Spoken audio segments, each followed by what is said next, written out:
and welcome back to Alice Talks Football, and welcome back to another live Manchester United news, transfer news, takeover news, and general chit-chat show.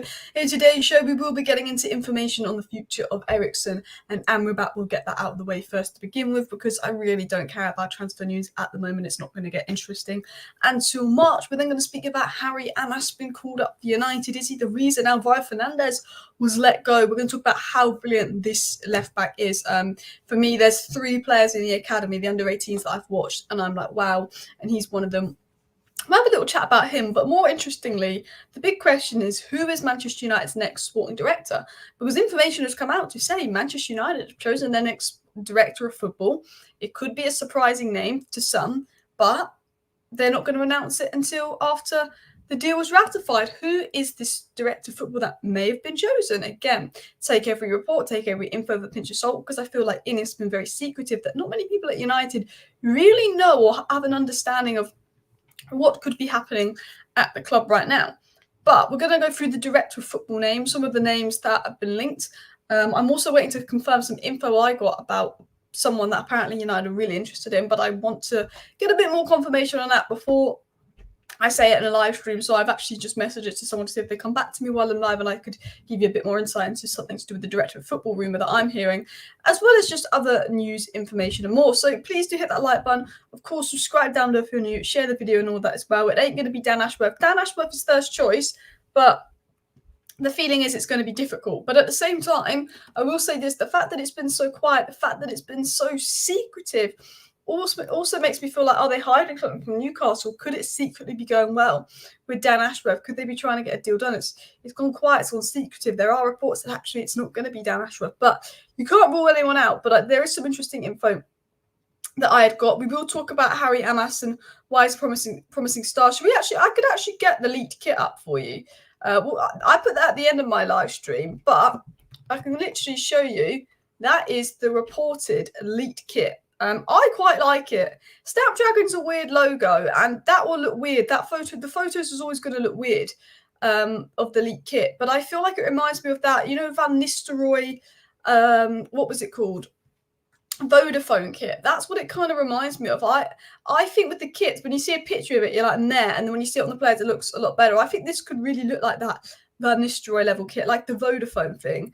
I'm not a United fan, but looks fire. Yeah, I think the new kit at United could be an interesting one, 100%. But we'll discuss that nearer the end. Let's get into some of the news stories to begin with, as this is a news show as well. Alice, I think we should build our stadiums by public funds in UK government, because I think Sir Jim can't afford 100% fund.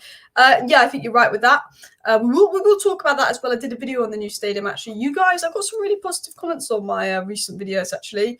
You guys said that you really, really enjoyed my new stadium video and all of that. So it was nice to have some nice comments, because I feel like Man United has been so negative lately that in a lot of my recent uploads, they're like, don't care about this club anymore, stupid Ten Hag. All my comments have been so negative lately. So it was nice to have a video. Everyone was being all nice. But we'll dive into the info. So it's Michael Edwards. You heard it here first. Well, there is a story on Michael Edwards I'm going to get into as well. Does have Vodafone kit vibes? It does. So what is this first story coming out? Galatasaray have decided against making an approach for Christian Eriksen in the final days of the Turkish transfer window, but they will likely step up their interest in signing Eriksen in the summer. I think Eriksen will leave Manchester United in the summer. I think Mason Mount was brought in to throw out Eriksen, but Mason Mount was injured. Eriksen's coming towards the end of his time. I like Eriksen, good player, but he can only play a certain amount of games. He can only play in certain games. We want to hit a certain level. He just hasn't got the legs for it anymore. Good player, not got the legs for it. The other story, which I don't think really is a story, I think this is, I feel like everyone kind of knows this now, but it was said that United are veering towards not making Amrabat's loan move from Fiorentina permanent. I mean, there's lots of news, lots of suggestions saying, look, Amrabat's not going to stay here past his loan. There's even a feeling that Amrabat might barely touch a ball again for Manchester United. He did not play to his full potential. I don't think we threw him in at left back, and then he came here injured. We threw him in at left back. And then we threw him in a DM role with no support. And then we didn't play him because he kept playing McTominay, got this McTominay obsession. All I wanted to see was an Amrabat, Maino, Bruno midfield three. Never saw it. Never played Amrabat when Delo and there to give him support. Amrabat's not been good enough. Amrabat's not lived up to the expectation. I thought he'd be a really good player for us. But partly, he's not been fit. He's been injured. He's been ill. He's been thrown in. He's not been managed properly. It's a multitude of things, really. with Amrabat as well. Personally, I'd renovate Old Trafford, Real Madrid, Barcelona, and Liverpool, not abandoning historic iconic stadiums. Don't think we should either, says Alex. Yeah, do let me know. Renovate on new stadium. Part of me's like, I don't mind building a new stadium if we keep Old Trafford, but can we do that? Financially, that will be costly. I think renovating Old Trafford could be really good, but like it's going to need a lot of renovation because it's a 1910 building. But I think the history of Old Trafford, it's like you can't just exit that, get rid of that as well. I'm glad we didn't buy Amrabat. I generally thought Amrabat would be very, very good, but it's not turned out to be the case. So I do want to talk about Harry Amass, and then I do want to talk about the director of football and who United's director of football might be, because I've also got information on a name that could be a surprise candidate for director of football, but I just want to get a bit more confirmation on that before I start saying stuff, because I'm not someone that's going to release information I don't trust. But Harry Amass was spotted in first team training today, as you can see. And it was said, people who were fuming over Fernandes, maybe this was the plan all along. I saw this guy called Red Marrow say, he said, fast track Amass's progress so that he can be for a very first team spot in 2 years. Alvaro would have blocked that route, very similar to how Savage and Iqbal will let the superior talent Maino to come through. And there's that suggestion that maybe Alvaro Fernandes going. And my problem with Alvaro Fernandes going wasn't Alvaro Fernandes leaving. It was the fact that we had that big Malacia injury. He never got a chance. He was so good in the youth levels, and we were going to let him go for about 7 million quid. Had he gone for 20 million quid, probably wouldn't have complained. Had he been given a couple of games and we'd just been like, yeah, he was okay, and he'd gone for a bit of money, like 20 million quid, no problem. It was the fact with Alvaro Fernandes that he never played, and then we just bosh, go for like 6 million bare minimum. When you see that Lewis Hall had a 30 million release clause in his Newcastle loan, Lewis Hall can't even get in the team over Van Burn. I don't know why actually Eddie Howe wasn't given more of a chance. But if you're going into Harry Amass and all of that kind of stuff, you also think, well, probably in terms of what I've watched in the under-18s, unbelievable player. His ceiling could be higher than Alvaro Fernandes, and he could be the guy as when Luke Shaw leaves to push in. Luke Shaw will probably leave United in about 3 years. That's when you expect Harry Amass to maybe come in as that right back for Manchester United. Really, really top player as well. Over 200 people watching, guys, so do hit the like button if you haven't already. I think we could get more out of Amrabat, but I don't think he's a top midfielder regardless, as Alex. I agree with that. I think that's a fair comment as well. Eddie Howe can't afford to. There is a rumour going about that they're not playing Lewis Hall because they can't afford to keep him or something like that, and it's to do with financials. But going back to Harry Amass, I did a tweet on Harry Amass, I'm going to say about a month ago, and this is what I said, and this was a month ago. Since this tweet, he put in like 3 unbelievable performances. I said, Harry Amass, 16, is excelling for Manchester United's under-18s team this season. He's a modern fullback that loves to get forward. His strengths include crossing and vision, passing and pace. He's got brilliant technical ability. He's very comfortable on the ball, very comfortable in navigating tight spaces. Why does Kobbie Mainoo stand out for us? Why are we all such a big fan of Kobbie Mainoo? Because Kobbie Mainoo can get the ball. You can have about 4 players running at him. He could just be so composed, tip-tap, round the players, press resistant, move the ball forward. He knows how to keep the ball. Harry Amass has that kind of technical ability that you see in Kobbie Mainoo, you see in Shea Lacey. I even think Højlund's got really good technical ability, and I want to do another analysis video on Højlund. Even though they don't do well for views, my analysis videos, I just love talking about Højlund. I think he's so good. I might do another analysis video on Højlund. Do you want me to do an analysis video on top 5 academy talents or something as well? Let me know. But continuing on as well, he is very quick. Not only is he technically good, but Harry Amass is very quick. Very, very quick. So 1v1, when wingers struggle to beat him, but also going forward, he's very good 1v1, carrying the ball forward, excelling. And I like that he's direct and loves to put in a cross. I thought Man United lacked that modern fullback that loves to attack and put in a cross. I don't think Delot's a good fullback in possession, but he's not a lethal crosser. Luke Shaw actually is our best crosser and underrated at crossing, I think. But you look at some of the other fullbacks, the Cancelos, the Trents, the Robos. I think Harry Amass has got that sort of Luke Shaw, Robertson kind of combination there. He seems to be a very intelligent player. You can see him linking up with the midfielders. I think he would have the ability to invert. He likes to progress the ball forward. He's very good in the build-up phase. As an all-round player, he looks very mature, looks very intelligent, very technical, and absolutely rapid. Yes, aerially, he looks a bit weaker. Yes, physically, he looks a bit weaker, but he's 16. He's obviously going to get better and he's going to get more physical. But in terms of overlapping, underlapping, movement, getting forward, yeah, Harry Amass, for me, looks like a very, very good player. Amr Ibrahimov is another player on the youth to watch out for. Amr Ibrahimov, Shea Lacey, Harry Amass, big players. I think JC Fitzgerald and Ethan Williams look like really good players. Jack Fletcher looks like a very good player. I would keep an eye on Gabriel Bianchiri. if that's how you say his name, good player. Obviously, the Willie Cambalas, the Forsons have sort of been getting in and around the squad at the moment. Joe Hugo, decent on loan so far. Obviously, a few other names. I think Dan Gore's one that I really rate and will be interesting to see what happens with him as well. Luke Shaw, very underrated. I think Luke Shaw's very underrated as well. So it'll be interesting. I mean, Kai Rooney. I mean, look, Kai Rooney is smashing it, but I don't like to talk about players under 16. I'm talking about Amrabat Ibrahimov, who's 15, because he's just been playing for the under 21s and the under 18s. Kai Rooney's 13. He's unbelievable at the under 13s, but like because of like puberty and development, I feel like you can't really judge a player until they get to really 16. So sort of see where they're at the under 16. Oh, sorry, I need to take some water to see where they're at, if you get what I'm saying. But let's continue on. Let's continue on into the news. Let's continue on into some information coming out, because I do want to talk about the Manchester United director of football situation. What could that be? Where could that stand? What could be happening? All things regarding a director of football. So let's dive into this. First of all, the United Muppets have said that Sir Jim Ratcliffe's 25% stake in Manchester United is close to being ratified by the Premier League, and the approval could come as early as this week. It was said that Manchester United are very close to appointing a new director of football, and Ineos are just waiting for Premier League ratification. There was other reports, rumours and information coming in and about that actually Manchester United's next director of football has already been chosen, already been done and approved. Ineos are keeping it a big secret because they don't want to announce it until, of course, all is done in regards to I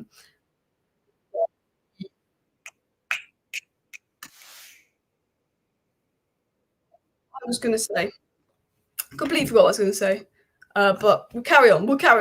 Alice has just had an absolute brain fart as well. Ashworth is quality, but that's a long, dragged out process that might hurt our summer. And this was something I wanted to talk about in regards to Dan Ashworth before I get into the director of football news. Ineos' number one pro target is Dan Ashworth. Ineos love the idea of Dan Ashworth because Dan Ashworth is brilliant. Went into West Brom, kept West Brom in the Premier League. West Brom's best era was when Dan Ashworth was there. They got back-to-back mid-table finishes when having the second lowest wage bill. He brought in some absolute gems. West Brom needed a player. He'd come with a list of players and analysed the price. Fantastic. Went to England, changed the culture of the England camp, introduced a rule book at England that all the youth follows. What Dan Ashworth did at England youth, absolutely unbelievable. Went to Brighton, Graham Potter started this new revolution at Brighton, which saw their success. His thing at Brighton was he wanted to create a way to play, and then Graham Potter would be the guy to coach that, De Zerbi would be the guy to coach that, and he brought in some great players, Matoma, Caicedo, sort of more notable names. He brought in loads of stars at Brighton, even the likes of Trossard, Cucurella, all made for big profit. He's gone to Newcastle. I think Newcastle, the fact that within Dan Ashworth coming in, they went from relegation to 8th in the January window and then 8th to 4th. They massively overachieved last season, and I think Dan Ashworth did a good job. Newcastle had a big issue with FFP. They've got to get some of their players out, and Dan Ashworth, be interesting to see what he does there. He's got a lot to do at Newcastle, and he seems very focused on that. So it will be very difficult to get Dan Ashworth out of Newcastle, especially because Newcastle have this FFP scenario. They need someone to navigate them out of that. And that might mean that we maybe not be able to get him for at least another year, and it could be delayed out. And I think Ineos wants someone that is boom, done, ready to start work in the summer. And Dan Ashworth could be difficult. If he wants to come to United, Dan Ashworth, and he pushes for it, it's a lot more possible. And it is possible if Dan Ashworth pushes for it. But I think Dan Ashworth is very happy at Newcastle. I think he's open to United, but he's very happy at Newcastle that he's not going to ultimately push to leave Newcastle as well. Who is Amass? I'd scroll back about 10 minutes in this live stream if you want to hear me talk about Amass, in my opinion as well. And Newcastle don't need anyone for FFP. They have Saudi links. Well, they could go and loan people from Saudi Arabia, this and that. But realistically, they need to sell, and they might need Dan Ashworth's help with that. I think they'll sell Trippier, Wilson, Dan Burn, Almiron. I think they're all going in the summer, because what Newcastle need is a DM to push Bruno Guimaraes further forward. They need another centre-back to give Shaw some real competition, and they need a other right winger, because you've got Anthony Gordon, and Barnes on the left, and they need someone on the right who's a predominant right winger. I think they'll be looking at Elise, Bowen, Neto, all of those names, to be honest, as well. But let's dive into the director of football news, the director of football info as well. Toon's still in a bit of trouble. Their revenue is something like 30% of ours. Yeah, there's something they need to watch out for as well. But I think they have got that little help from Saudi. So what is the talk in regards to Manchester United director of football this, director of football that. There's a lot of talk going on when it comes to Manchester United and, of course, directors of football. So who could those names be? So reportedly, these are some of the director of football candidates at Manchester United. So let's go through this list. And then we'll talk about the chances, what's been reported, what's been said, who these guys are. So we've got Dougie Freedman of Crystal Palace, been heavily linked to Manchester United, been liked by Ineos. Him and Dan Ashworth and Paul Mitchell. And Paul Mitchell isn't actually necessarily seen as a director of football. He's seen as someone to come in for recruitment. But they've been the three most heavy names linked to United. Some sources have linked Andrea Berta of Atletico Madrid to Manchester United. Done a very good job at Atletico Madrid. Christian Freund, ex-Bayern, was linked to United by Miguel Delaney. Marco Nepo, again, ex-Bayern, linked to United, I think, by Florian Plettenberg or Miguel Delaney, someone with good links to, of course, the German league. An interesting one, ex-Napoli, current Juventus, Cristiano Giuntoli, someone that's not been publicly linked to United, but privately was involved in just a rumour I heard to take with a pinch of salt. Could be a name to watch out for. Michael Edwards, obviously, Liverpool approached him again. Liverpool wanted him to come back. He said no to Liverpool. The reason it's believed he said no to Liverpool is because he wants to start up his own company. But there is a feeling this guy was so amazing at what he did at Liverpool, United and Ineos, they might go in for him, test the waters. The question mark is, will he want to go to United? There's also Julian Ward, who's ex-Liverpool, who I personally don't rate as much as Michael Edwards. And then the name I got told to keep an eye out for was Lee Congerton. Now, I got told that there was a list of 10 names that we're looking at for director of football, narrowing on 5.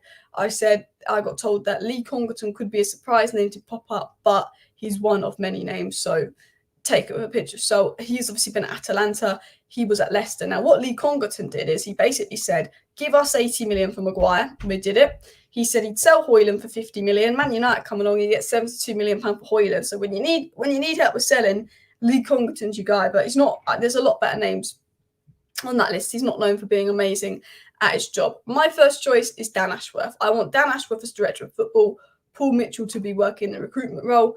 I'm a big fan of Cristiano Giuntoli. I think he's good. And I'm a big fan of Michael Edwards. Do you know who really closely who narrows Dan Ashworth for me is Michael Edwards. Michael Edwards and Dan Ashworth, those two would be unbelievable from United. Absolutely unbelievable.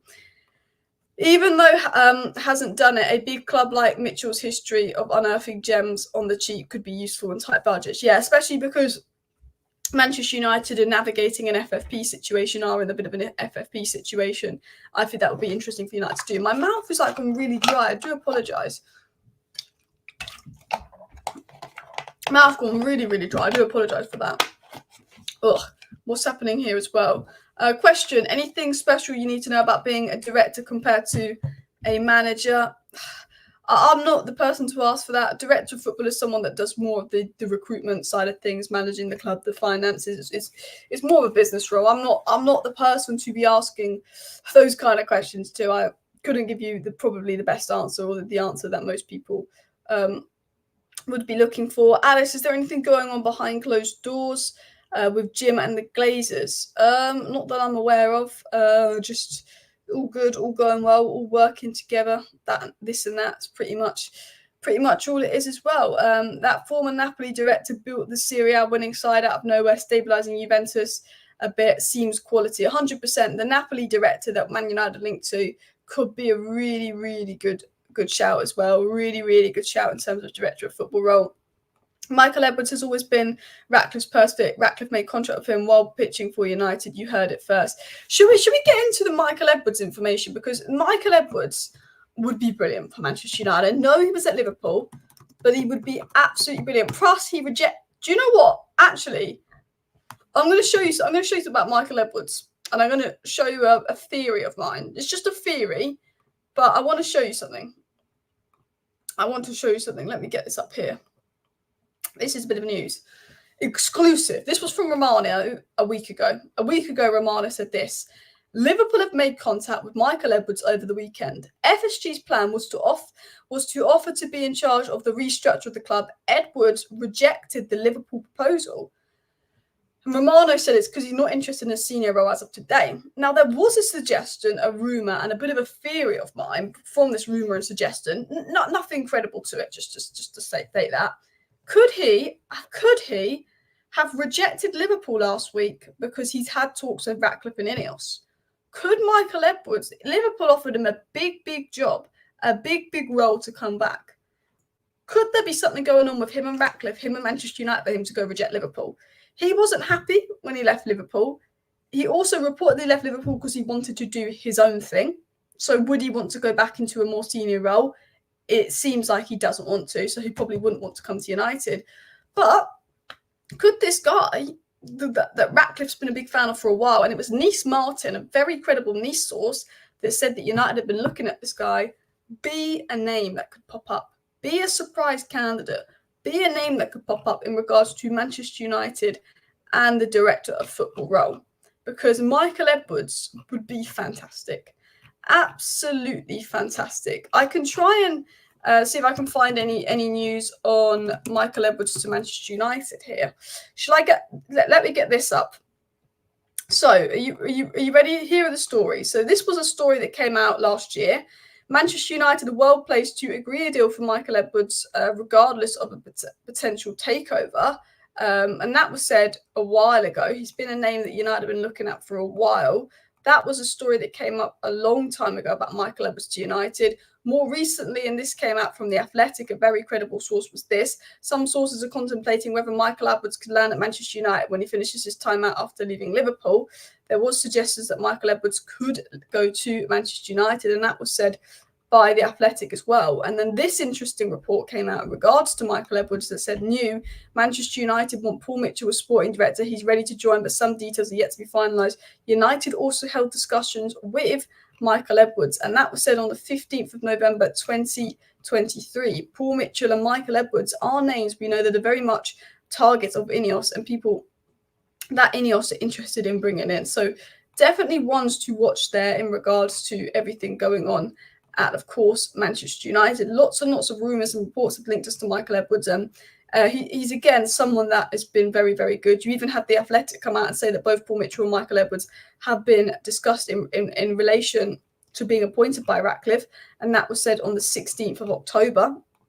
So, as you can see, the Michael Edwards thing, yes, it's been quiet for a while. We did recently reject Liverpool, but it's something that's been going on a while. And even on the 17th of October, we had this article come out saying, if there are changes to the club's footballing operations, Jean-Claude Blanc, the former PSG chief executive, who joined Ineos in February, could be brought to Old Trafford, while ex-Liverpool recruitment chief Michael Edwards could be another rival. Paul Mitchell's another name who could be considered for a key role heading up a new recruitment team at Old Trafford, Times Sport. And again, Times Sport, credible sources. So you have The Athletic, Times Sport, and many credible sources have been linking Michael Edwards to Manchester United. And I think he would be fantastic. He would be brilliant. He would be an amazing director of football. Will it happen? Do I think it will happen? Probably not. But do I want it to happen? Absolutely. Sorry if there's a little bit of lag going on here. I do apologise as well. We just talked about Paul Mitchell scrolling down as well. Michael Edwards has already been agreed with Ratcliffe long before Ratcliffe had finalised the deal with Glazers. You heard it here first. I mean, look, if we announce Michael Edwards next week, I'll be giving you a big shout out as well. Agrees, already a United player. What? Oh, that's Greenwood. We're not talking about director of football. Let's get this Napoli-Juventus director. My first choice would be Dan Ashworth or Michael Edwards. My second choice would be the Napoli one. And then I would like to bring Paul Mitchell in a different role, not director of football. Paul Mitchell is one that apparently Man United have taken a step back from, according to some reports. Mitchell also worked Ragnick at the RB clubs, another aspect I like about him exactly as well. Alex, what are your thoughts on must fans to raise funds for stadium development in return for fan ownership? I've not really read into it, Mick. I think that potentially a stadium that you could use the government to raise funds for a stadium because it could be a venue that is used. I think fans raising funds for a stadium is a bit like, really with Manchester United. I'd have to read more into it before I really gauge an opinion and understand the situation and what the requirements would be. Not really read into those stories in all honesty yet as well. Wish we had a proper media team. No shots to the boys, but damn, we need a takeover. Media team needs a big takeover as well. Blanc, hopefully integral in who we appoint. The executive teams he built at Juventus were top class. Yeah. What Blanc did at Juventus was brilliant. And I think it's interesting. Blanc's got good links to Juventus. We're linked to a Juventus sporting director. Ratcliffe's got good links to Of course, Michael Edwards, he's someone that's available. Dan Ashworth's got good links to Brailsford. He's obviously working at United. And Paul Mitchell's a United fan and someone that's been heavily linked to United. There are some really big and interesting names linked to Manchester United as well. I misread that and thought he said pedo for a second. And I was like, what's this guy saying? But he said Rui Pedro Bras from Benfica would be fantastic. Benfica know what to do when it comes to talents. Benfica are the side that know what to do when it comes to develops and all of that as well. Let's talk about a few other things because I've been banging on about director of football for a while. And I think it's sort of the report is that a director of football's been chosen, but no one actually knows who it is. That is the interesting report to keep an eye on. I'd be interested to see if there could be anything in Michael Edwards, and I wouldn't be surprised if anything interesting happens as well. David Ornstein did say that Michael Edwards turned down the chance to rejoin Liverpool, and so did Fabrizio Romano, and could that be because something else is ongoing? That would be brilliant, but I think it's because he wants to focus on other things as well.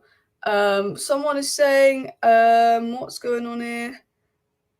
Oh no, someone's just absolutely chatting shit on Twitter. I read something. Do you know what's annoying is people make up news. I started reading something thinking, what's this story I may know? And then I realised it was a parody account. And it's absolutely fake news as well. Nigeria 2-0 up against South Africa in AFCON. I expect Nigeria to probably win AFCON as well. I do want to talk about a few reports coming out. And did you guys see that video of Højlund and everything he does outside the box? Really, really good video of Højlund. Benfica also usually command crazy things. People forget this about Benfica. Benfica buy players on the cheap from South America, turn them into world-class players, and then get 100 million for them, basically. Benfica are very, very clever at what they do. Very, very good at their business. There was some other interesting stories going about. There obviously was the leak to Manchester. Oh, shared the wrong screen. Manchester United kit. Someone said 1-1. 1-1 and what? 1-1 and what? Am I missing something here as well? My bet is Edwards, says Mick. It'll be interesting to see. There was other interesting information coming out of them that Ineos will be selling a lot of players to help with problems with FFP as well, and that Varane and Casemiro could go. Again, I've said with all the transfer news, I think you have to just take a lot of these transfer news stories with a big pinch of salt at the moment because we haven't got the director of football in or confirmed yet. Omar Barad hasn't started work yet. I think any news in January is almost no news at the moment. Do you get what I'm saying? It's almost nothing news. And I think the news will go up. I think the news will get more interesting. But I think January news is very much like January, February news. Ineos is still ratifying the deal. The media doesn't really know anything. I think they're making up stories. It's guesswork. There was this big story today about how Rashford is going to PSG, and then basically the Athletic exposed it and said, no, this is all lies. Media outlets, there's nothing to talk about in regards to United and news and transfer news at the moment because of nothing. No one really knows what's going on with Ineos. That some media outlets are just calling out other media outlets. Like media outlets, instead of releasing articles of Man United, releasing articles calling out other media outlets for lying about Man United for clicks at the moment because the media needs something to talk about and there's nothing really going on. Someone said 1-1. I thought Nigeria were 2-0 up. Am I like? I thought I just saw someone put Nigeria 2-0 up. Oh, it's 1-1. Were they 2-0 up or was it ruled out? I thought they were 2-0 up. I saw someone on Twitter say breaking Nigeria 2-0 up. Have they bottled it? Have they bottled it? What the hell? Oh my god! What the hell? Oh, it was 2-0 and now it's 1-1. It was 1-1. Oh, whoa! Well, I should be watching AFCON right now. Whoa! I'm following the AFCON game here. I tell you what, madness. PSG no longer want Rashford apparently due to his high wages.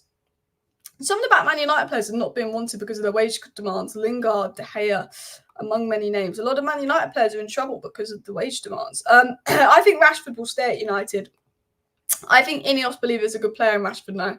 I think he'll stay here a little bit longer, to be honest. I think the Rashford to PSG rumours and stuff. Like, I mean, look, if you actually, shall I read out news stories that have come out today that I haven't covered? When I tell you there's news on Man United that comes out and I think, what a load of crap. This is the stories that have come out. Manchester United and Liverpool in a race to spend 70 million on Pedro Neto. Yeah, I think we're interested in Pedro Neto, but that headline's a load of rubbish. Jadon Sancho could return to Manchester United and play again. I think that Ineos will clear him out, but that could be one to keep an eye on. Manchester United to make a final decision over Antony. And then it's just them talking about whether Antony's stale goes, so it's not news. Another article that's come out. Erik ten Hag tipped to forgive Sancho.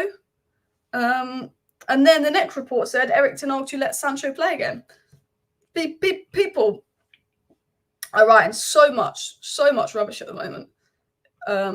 Manchester United's the ones that are good is there was a good article on United's data and youth revamp strategy in terms of the transfers, talking about Jarrad Branthwaite and Elise. We covered that. Apparently United are looking at Cooper Miners, says a tier 4 Italian source. Bayindir are unhappy was a rumour coming out, but that was said by, again, someone with no credibility. Juventus set to rival United and Spurs for Cooper Miners was another report coming out. Jesse Lingard signs for a new club. That's a report coming out. I mean, a lot of the reports coming out at the moment are quite interesting. United also looking at Sunderland starlet Chris Rigg, apparently. But you just have to take a lot of these news stories coming out at the moment with a big pinch of salt. Alice, it's 1-1 in AFCON. I'm from South Africa watching the game. It was 2-0 and then it was 1-1.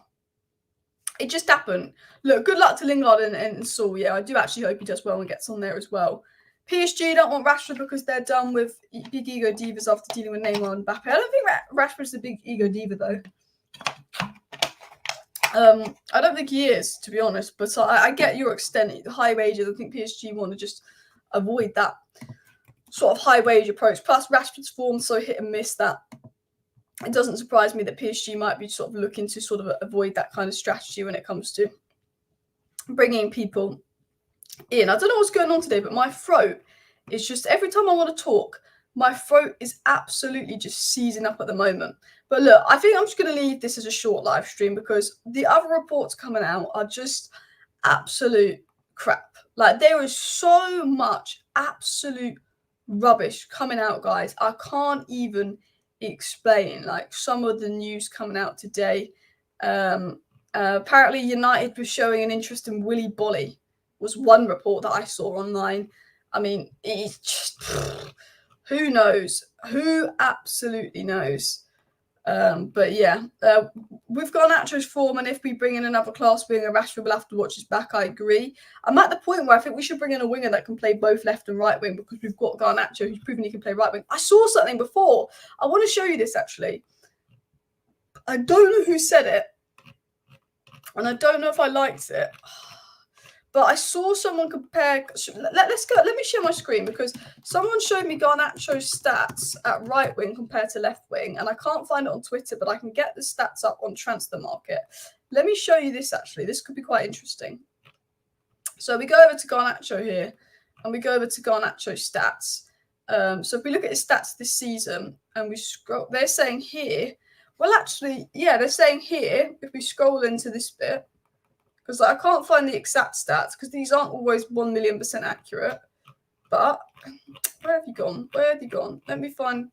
No, let me show you Garnacho's stats. So Garnacho at right wing has played 1 game, 2 games. I think I have his stats here. Here we go. Here we go. Here we go. Can you see that? Can you see that? As you can see here, at left wing, Garnacho in 23 games has got 5 goal contributions. At right wing, he's got apparently 4 goal contributions in 8 games, not to mention the fact that actually he did get an assist from the right wing, and Transfer Mark haven't filled that in. But I think Garnacho's stats from the right-hand side are actually starting to look better, is what I've been seeing as well. Bolly's a donkey. I don't know. Some report linked us to Willy Bolly for some reason as well. South Africa playing well, surprisingly, could be 2-3-0 up. Really? Really? Yeah, that's interesting. I'm missing out. I should have watched that AFCON game. It's just completely slipped my mind. I feel like the media don't do enough over this side of the country to advertise AFCON. I don't think AFCON's really publicised or advertised too much in media, which is a shame, because I think AFCON is actually, like, it's such a dramatic good tournament. It's a shame, really. It's not on a bit more, to be honest, isn't it? But listen, people, we are going to wrap up today's live show. We've got through a fair amount of chunk of news in terms of this. I've said it multiple times. There's not crazy news going on as well. The last story that's come out, and a lot of the news coming out, I'm almost like, is it worth me even talking about it? Because I don't believe it. I feel like I've done so many videos where I'm like, well, this is what's been said, but like, is it true? But this was coming out here that Ratcliffe's got days until his deal was ratified. So yeah, last story coming out today. But look, people, please do hit the like button. Please do subscribe to Alice Talks Football for news. Share the video. I could have a bonus video coming out tonight. I've got video plans that I'm working on that I want to do, but I've already made a video just like that. But we'll see. Anyway, thank you for watching. See you next time. Bye.